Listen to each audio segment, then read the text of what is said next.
Good morning and welcome. I'm Gail Spar. My pronouns are she, her. This morning I'm sitting in my dining room.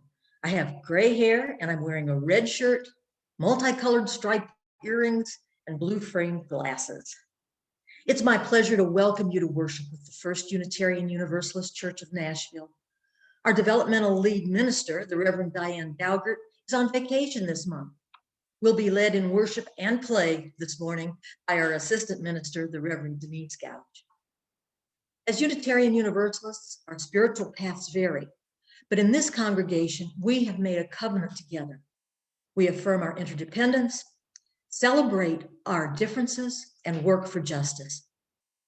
We are a welcoming congregation, and we deepen our relationships as we serve our congregation's mission, which is to create community, nurture spiritual growth, and act on our values in the broader world, guided by reason and compassion. As Unitarian Universalists, our spiritual paths vary, but in this congregation, I'd like to extend a special welcome to visitors worshiping with us this morning. If you're seeking a spiritual home, we hope that you may find it here. If you have questions about our congregation, please contact our Assistant Minister for Congregational Life, the Reverend Denise Gyauch. You can find her email address in the staff directory under Contact Us on our website. If you're with us live on Zoom, won't you please say hello in the chat? We love knowing you're here. And no matter what platform you're using to join us for worship, you can find helpful information like ways to give, faith development resources for all ages, reopening plans, and more in the worship portal on our website, firstuunash.org. We're so glad you are joining us for worship.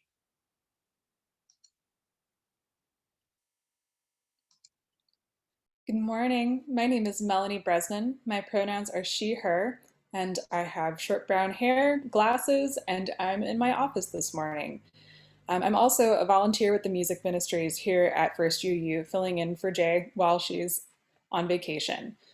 Our first song today is a setting of the Coleman Banks translation of the Sufi poet Rumi. Today, we're guided by voices from our choir, and I invite you to sing either the ostinato part, though you've broken your vows 1,000 times, or one of the voices in the round. Even though we can't hear each other on Zoom, I hope that you will join in singing Come, Come, Whoever You Are.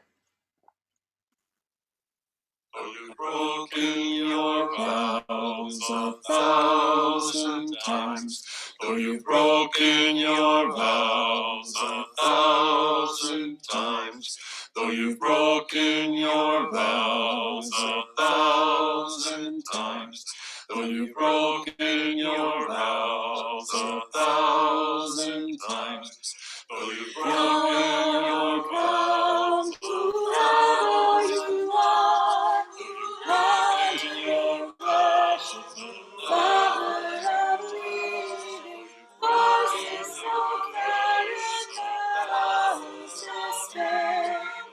Come, yet again come,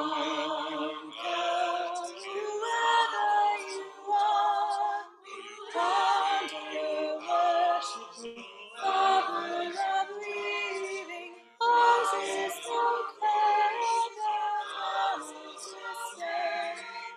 Come, yet again come, yet again come, yet again come, yet again come, yet again come, yet again come, yet again come, yet again come, yet again come.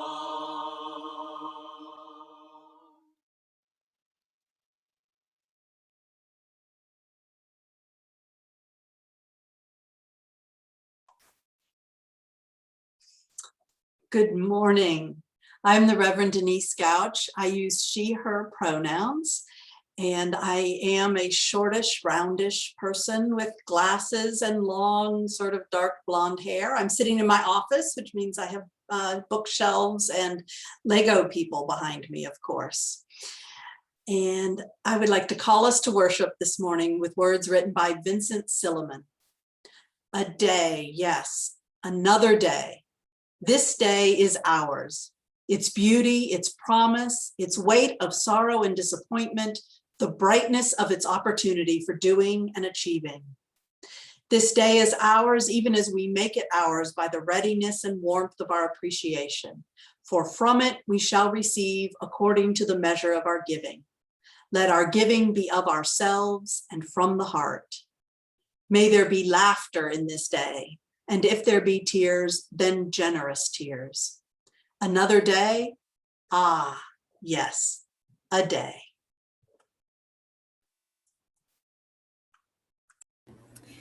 Hello, I'm River Plummer, and I am a short white person with green hair, gold glasses, and a dark blue shirt on.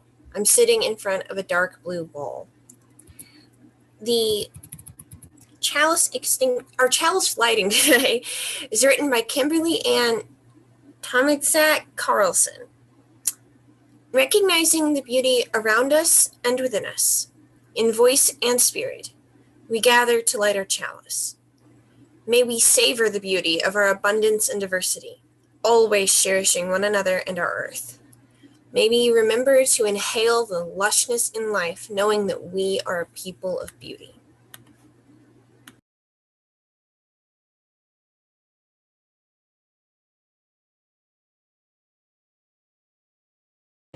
Good morning. I am Marguerite Mills, your Director of Lifespan Religious Education.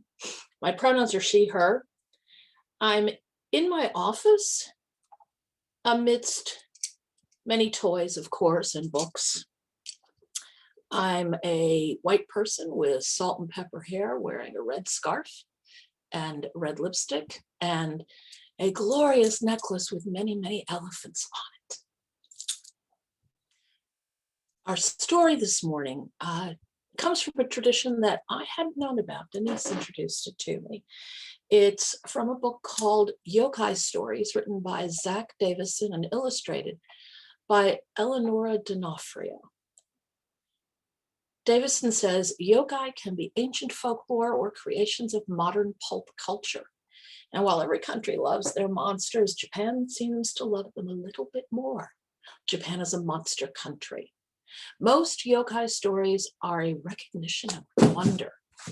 The collection continually grows and changes, and old stories are forgotten, new ones appear, and they travel. Yokai escaped their home country to become a part of world culture. They delight in the weird. Games like Pokemon and movies like Godzilla and Spirited Away, they've made yokai familiar across the world.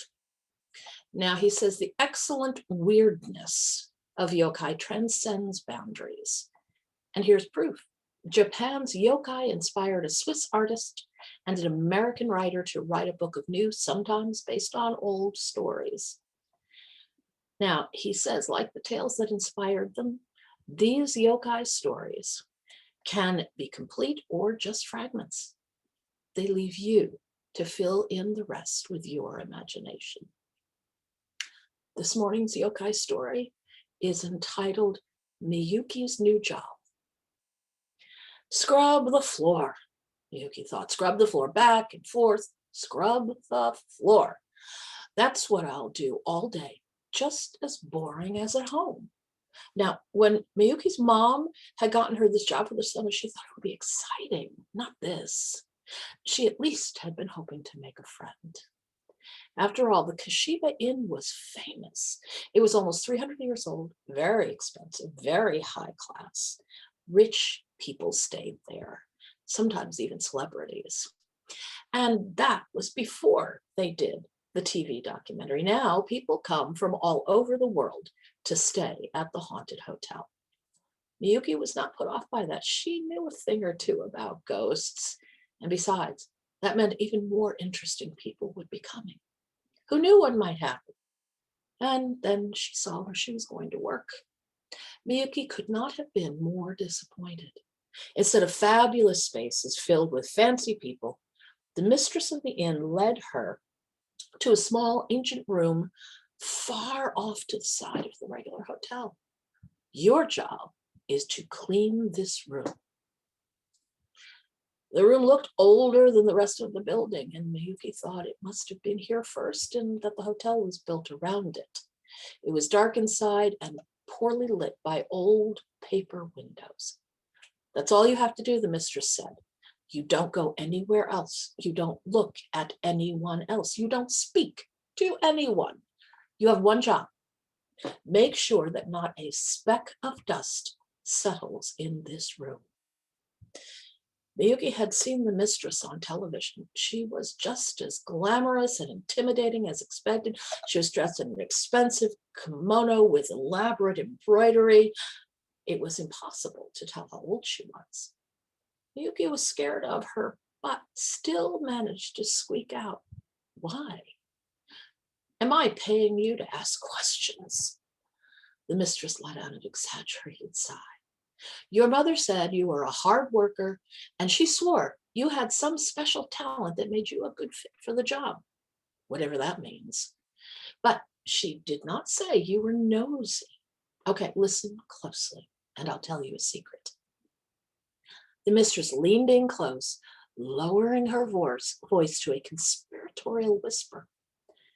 "Everyone knows this hotel is haunted. It's on the website. We sell those protection amulets and junk in the gift shop.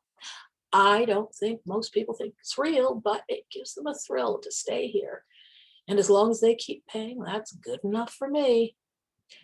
So here's the secret," she said, the corners of her mouth turning up into a sly smile. "The ghost is real. And this is where it lives, if you can say that about a dead person." Now, the mistress leaned back, returning to her usual sharp self. "You know there are different kinds of ghosts. You've heard of the Zashiki Warashi, the little house ghost that blesses a place with good fortune?" "Of course," Miyuki smirked back. Everyone knew what that was. "Well, there's another kind, an even better kind. This little ghost is called a chopirako. Have you heard of that?" "No." "Well, that shows you didn't read our website after all.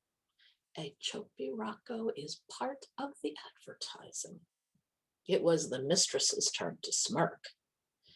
"Anyway, a chopirako is a delicate spirit, maybe some lord's pampered kid who died ages ago. Who knows? All I know is they say if you keep her happy and her room spotless, she'll bless you with good fortune." "I don't know if I believe it," the mistress said as she reached into her cupboard and started bringing out cleaning supplies. She sat them next to a bucket of soapy water that was already there. "I've never seen anything myself, nor has anyone else so far as I know. The one thing I know is the room is always messy. It gets cleaned every day, and it's dirty the next day. There are all these spots that appear like something's been knocked about. Well, maybe it's mold from the ceiling. I don't pretend to know. But what I do know is that, real or not, you don't mess with a good thing. When I bought this place, the legend came with it. If the success of this inn depends on keeping some ghost girl happy, then so be it." Now, the mistress shoved Miyuki into the little room. She set the bucket down carefully and then tossed the cleaning supplies and scrub brush in after. "Get to work." And that was it. Miyuki looked around the little room and saw her dreams of an action-packed summer crushed. She sighed deeply, picked up the brush, and put it in the soapy water. "I guess I better get started. Scrub the floor, back and forth, scrub the floor." Now, after about 30 minutes of this, Miyuki's mind began to wander. Was there really a dead girl here? It was possible, and Miyuki's mother was right about one thing. She did have a special talent that made her a good fit for this job, even though it wasn't something she was really proud of. Normally, she tried to hide it, but now, well, she might as well find out. "Hey, ghost girl, are you in here?" The room was silent. Miyuki waited, listening closely. She put down her scrub brush and tried to relax her senses to really open herself to the room. She swore she could almost hear the bouncing of a ball. Come on. It looks like I'm going to be stuck in this room all summer, so you might as well come out. The bouncing ball became clear. A hesitant voice drifted from a gloomy back corner. Can you talk to me? The voice said. See me? Looking closely, Miyuki saw a young girl. She slowly appeared like a picture coming into focus. Dressed in clothes like something out of an old movie, the girl was kneeling on the tatami mats and bouncing a little ball. No one can ever see me, but you can see me. I've been alone a long time and lonely. No one to play with. Miyuki's eyes grew wide and she wasn't sure what to say. Miyuki had always been able to see things other people couldn't. Reikan, her mother called it. But usually it was just flashes and sensations. It was a shock to be face to face with an actual ghost. Wow, what's your name? My name's Ohana. The little ghost girl did a formal bow. I have haunted this place for 300 years. This was my room. I suppose it still is. I'm Miyuki and I'm the maid, I guess. I'm here to clean your room and keep you happy, I think. Oh, Ohana said a bit sadly. Is that all?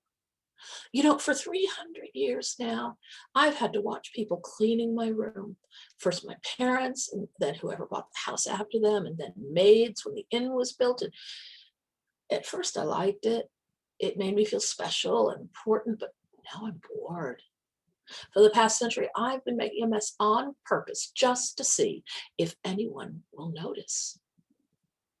Hey, Miyuki, Ohana said mischievously. I have an idea.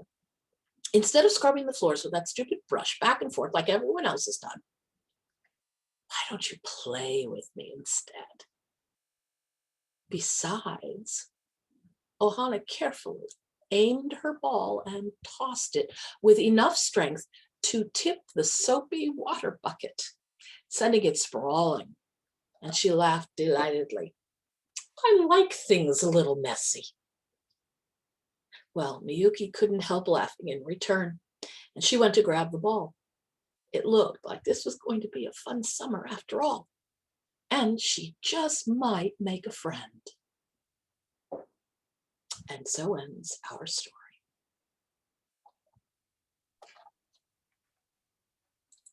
Thank you, Marguerite. And before you leave, I'd like to remind or let you know that some people are very worried about that candle sitting on the bookshelf. So if it's a problem, otherwise it's fine. Leave it like it is. You may know that we share every Sunday's collection with an organization whose work outside our walls aligns with our values. Our Share the Plate partner for the month of July is Open Table Nashville, a nonprofit interfaith community that disrupts cycles of poverty, journeys with the marginalized, and provides education about issues of homelessness. You can learn more on the worship portal at firstuunash.org, where you can also find the link to our online donation form. As always, your gifts, like your presence among us, are received with gratitude.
Thank you so much, Holling. You've really kind of tapped into the spirit of play we're going for with this service.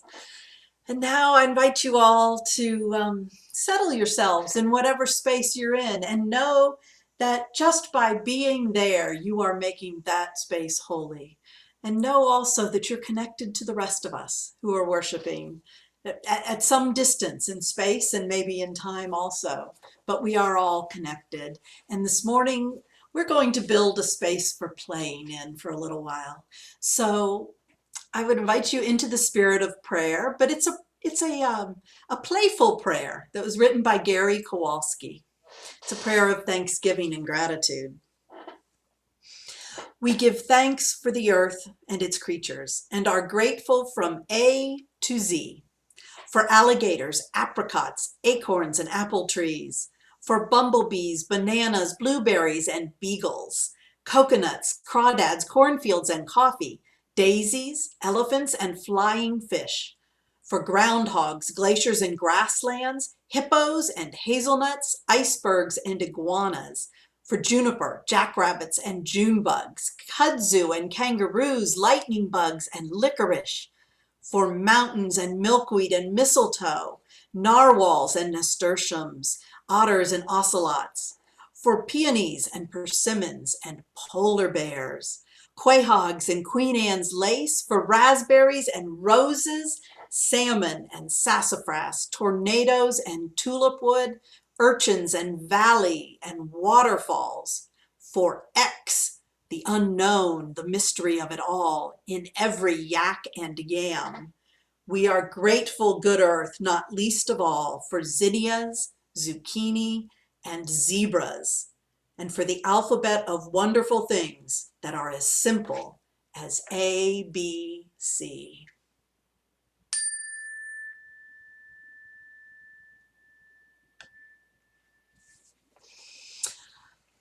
Oh, friends, I think we need to play, and I'll explain more, but first let's play. Let's actually play. Could I have some playmates on the screen with me? Hi, Gail, Marguerite, and River. Yay, thank you all for playing with me. Now, they're just here so you have people to look at besides just me alone. So I hope the rest of you at home or wherever you are right now will also play along. So the first thing I'd like to invite you to do, if you're willing, is to simply put your hands together, interlace your fingers, and notice which thumb is on top, left or right, all right? Or A and B, if you can't keep left and right straight. And now take them apart and put them back together, but with the other thumb on top. How was it? Most of you probably got that pretty easily, but how does it feel? I'm getting head. No, it doesn't feel right, does it? Maybe it was hard to do. Maybe you want to go back to your regular way. But I wonder, could that be a way of playing? Maybe we could think of that as not just something that feels weird, but maybe another way to play with our fingers and see how things feel different. Maybe we could get used to it. Maybe we could like that. Maybe not. And let's try another one. Now I invite you to fold your arms across your chest and look down. I know I have to look down to see which arm is on top. Okay, you probably guessed that's probably the arm that you put on top almost all the time, maybe always. So that's the arm that belongs on top, right?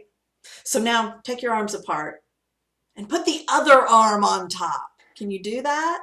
I've actually been in rooms full of people trying to do that, and I've seen people like practically hitting themselves.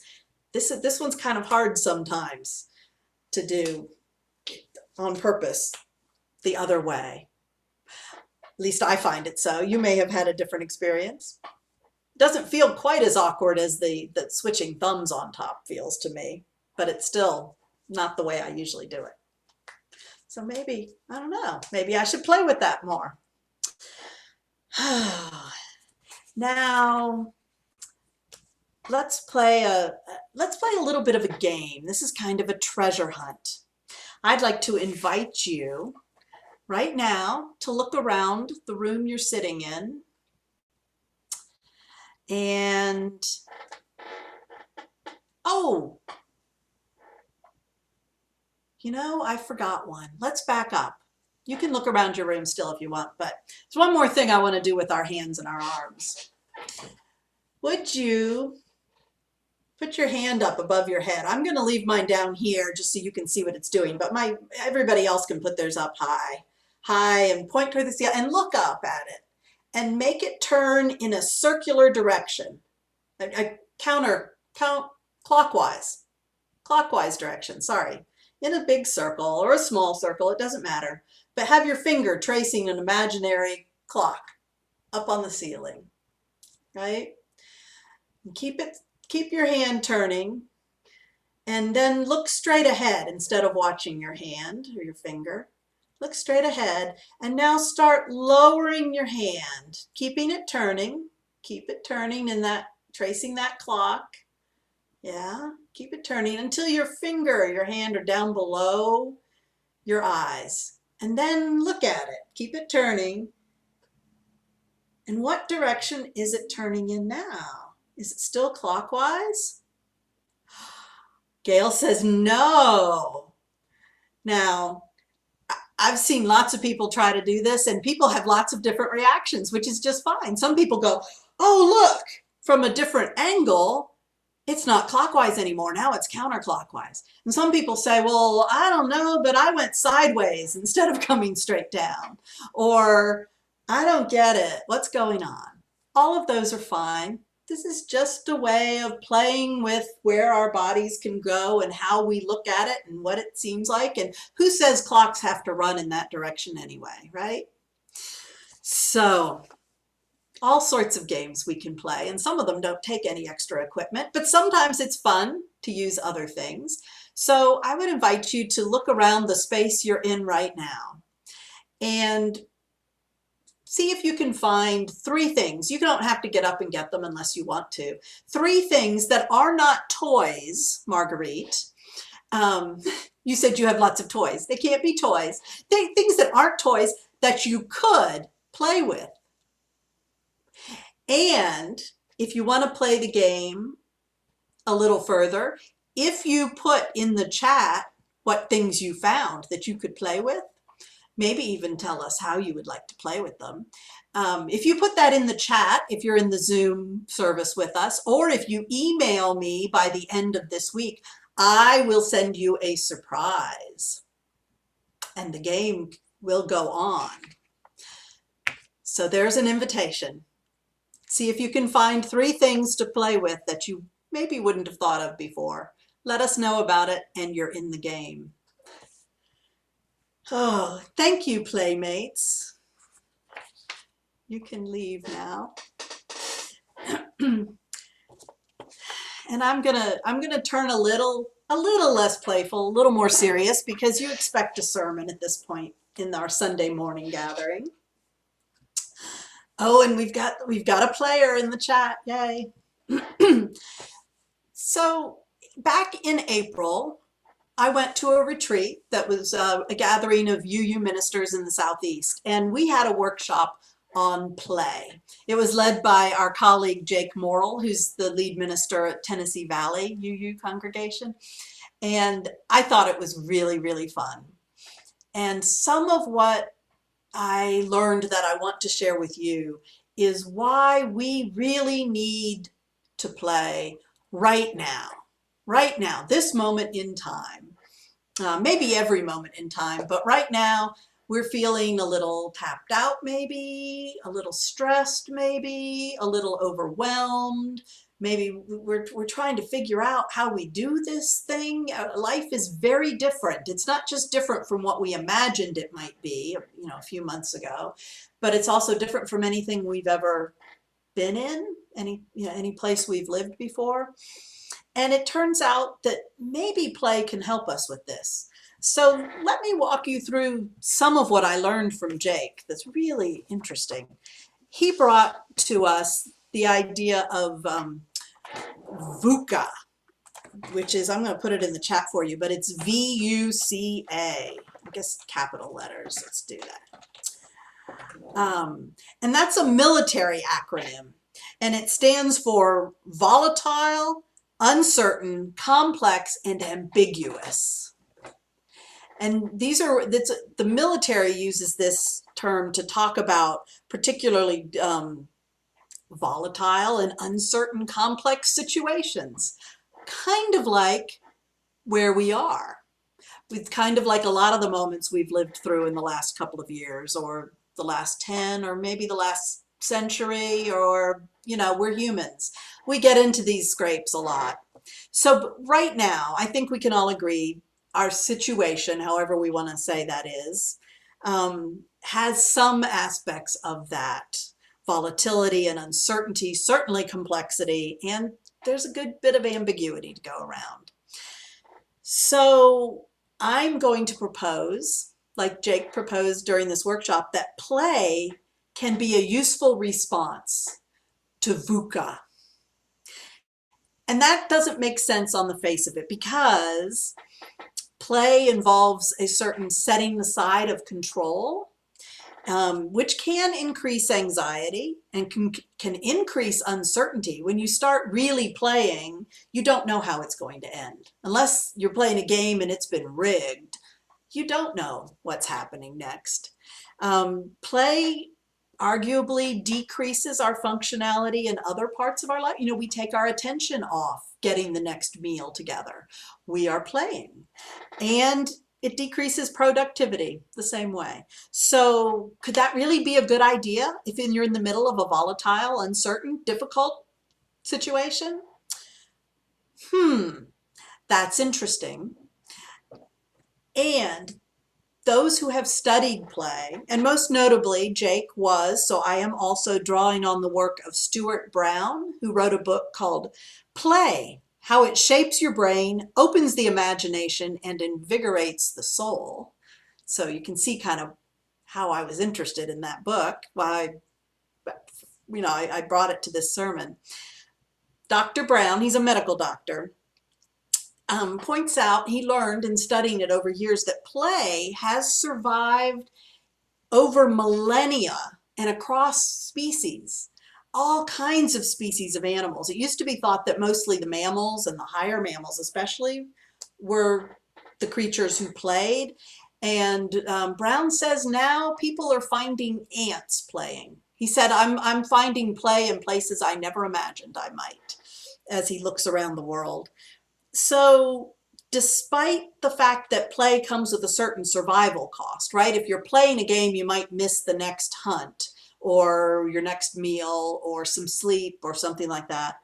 Despite having certain costs in the game of survival, play has survived across millennia. And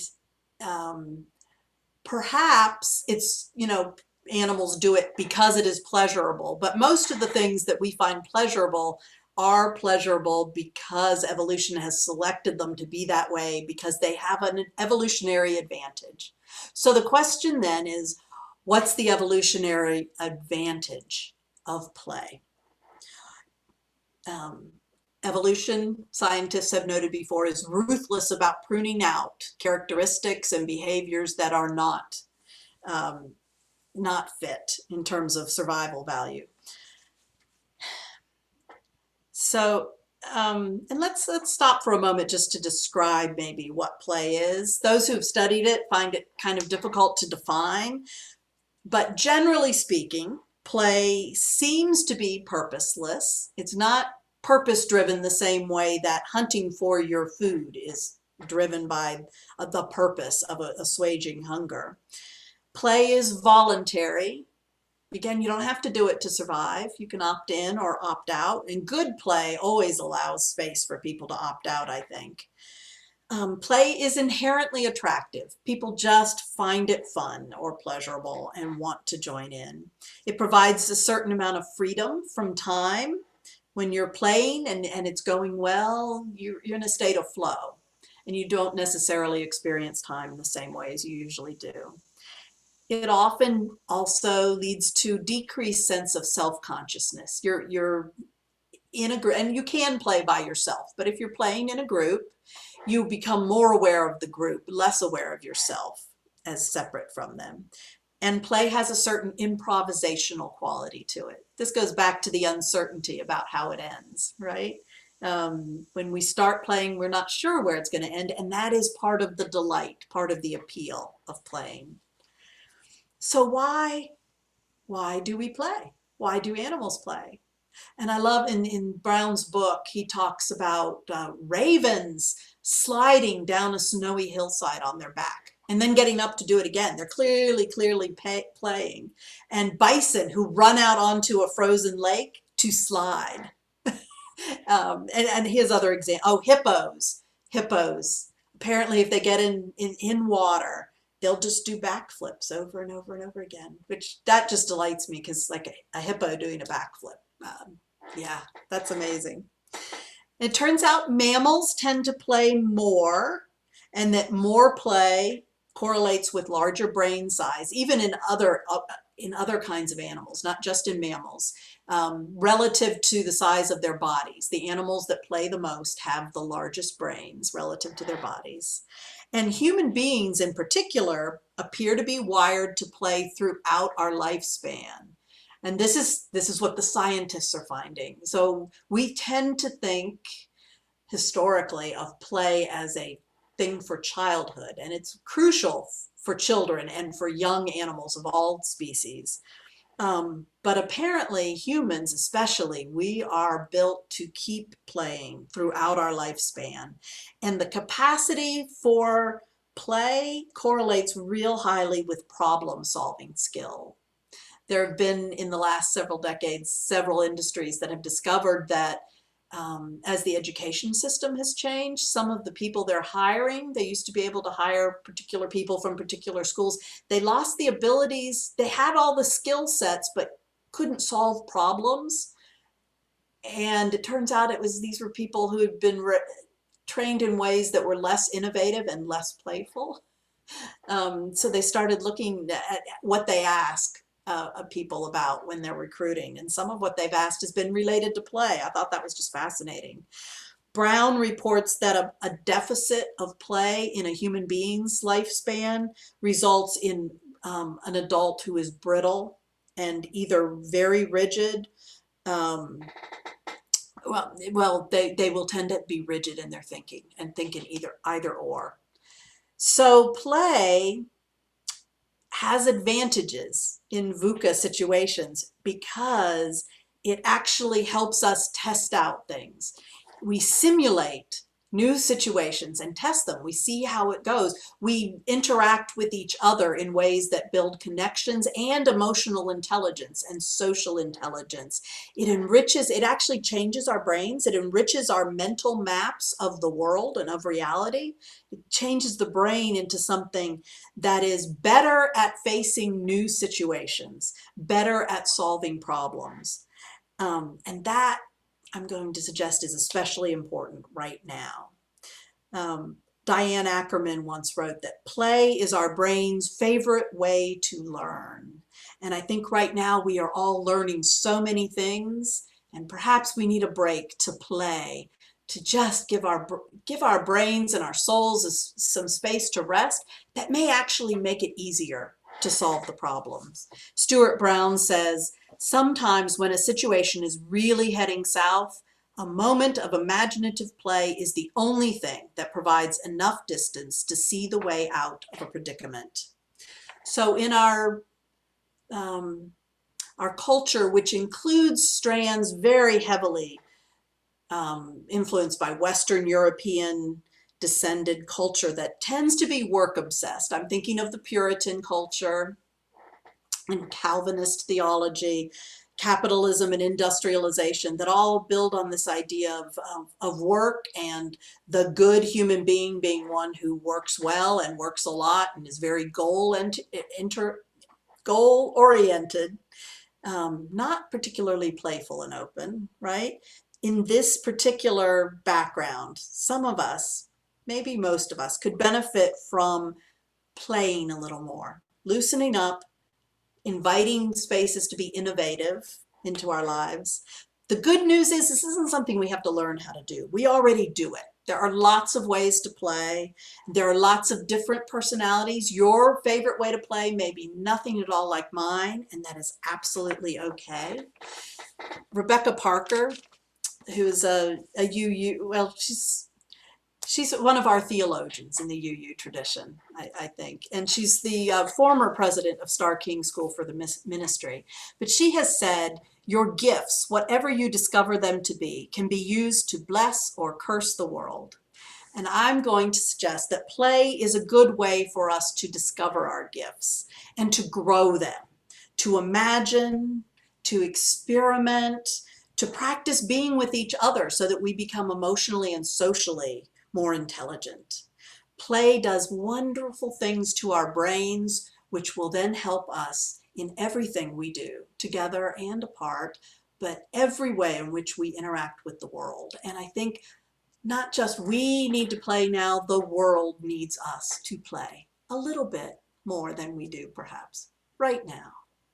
So my hope is that as we go forward, we will all look for more ways to play. And I can't wait to read the chat later on. I've seen it moving as I've been looking at the screen. And I thank you all for playing with me, and may we continue to do so.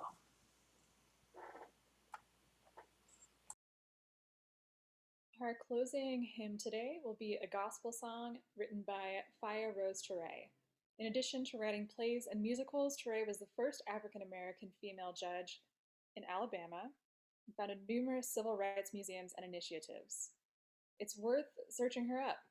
To lead the singing this morning, we're collaborating virtually. We have Hollings piano arrangement, Colin Frey on cajon, harmonies by Jay, Tom S., and David H.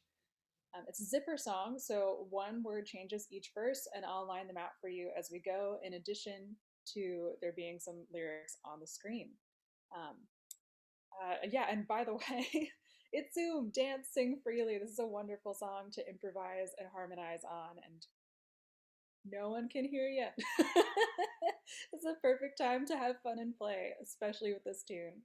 So won't you please join us in singing There's a River Flowing in My Soul.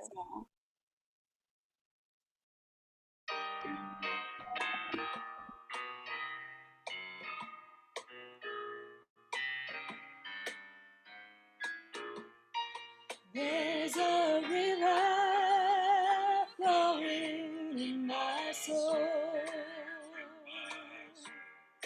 There's a river flowing in my soul, and it's telling me that I'm somebody. There's a river flowing in my soul, in my heart. There's a river flowing in my heart. There's a river flowing in my heart, and it's telling me that I'm somebody. There's a river flowing in my heart, in my mind. There's a river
The words for a chalice extinguishing, written by Elizabeth Sell Jones, can be found at the bottom of the order of service.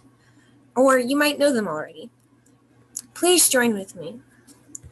We extinguish this flame, but not the light of truth, the warmth of community, nor the fire of commitment. These we carry in our hearts until we are together again.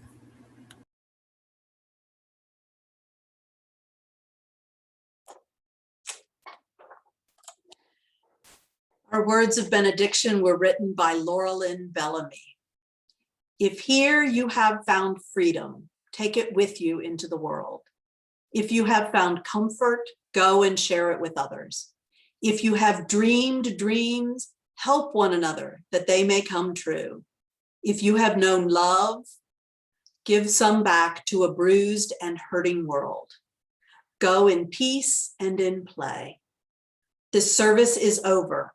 May our continued service be renewed and ready to play.